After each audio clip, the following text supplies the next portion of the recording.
Rescuing my daughter from evil spirits. A paranormal journey.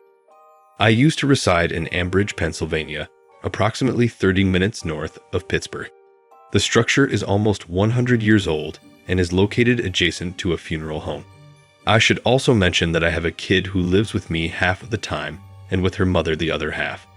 One evening while I was driving her home from daycare, she informed me that she'd had nightmares about a ghost and a monster entering her bed at night. She referred to them as the evil men. This troubled me much. She's too young to think up these things on her own. After she told me this, she said that the evil men were attempting to hurt her in her nightmares. The air in the apartment seemed heavy, as if something was sucking all the pleasant energy out of it. This was followed by the sensation that I was being watched every time I put my kid to bed, as if I was never really alone. My kid would also start screaming practically every night. She was afraid, and all of her blankets and stuffed animals were spread throughout her room. It seemed as if someone had taken them off her bed and tossed them about. Then, one night, as I was slipping off to sleep, I began to feel confined. Because I suffer sleep apnea and use a CPAP machine, I understand what typical sleep interruptions are. Fortunately, I was able to snap out of it by grabbing for the nearest object to center myself, which was my phone. After that, I had no trouble falling asleep. A week or so after my daughter was sleeping in her room, which links to my bedroom via a doorway directly across from my bed, I awoke to see the shadow of a kid standing against the wall adjacent to my daughter's door frame. It was simply this black mass, darker than the room surrounding it, with no face, limbs, or hair. It just stood there gazing at me.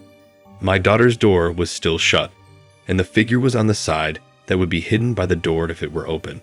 So I knew it wasn't her. So I was terrified, but I opted to ignore it. I averted my sight from it and went back to sleep. I'm aware that bad spirits and devils thrive on fear, which is why I opted to leave it alone when I awoke again. It was gone a few of hours later, as if it had never been there. A few days later, my girlfriend and I are visiting a flea market. We came upon a medium who was selling her wares and conversing with folks. When I told her what I'd been going through, she appeared worried. She informed me that something terrible and demonic was attempting to cling to my daughter. She instructed me to clear my flat by burning sage. She sold me some sage and handed me a little bottle of holy oil, which I was informed was kept at the front door to ward off evil spirits. She also requested that I apply some on my daughter's brow to safeguard her. And I went to my place the next day to complete this detox. My partner waited in the kitchen near the front entrance while I cleaned the room. My partner and I were both startled when the door slammed. She saw it happen on its own. The entrance door practically presses on the kitchen counter, so closing it would be difficult. The place seemed more serene after that, and I no longer had a terrible sensation. We now live with my partner, and we have no bad attachments. That is how I intend to preserve it.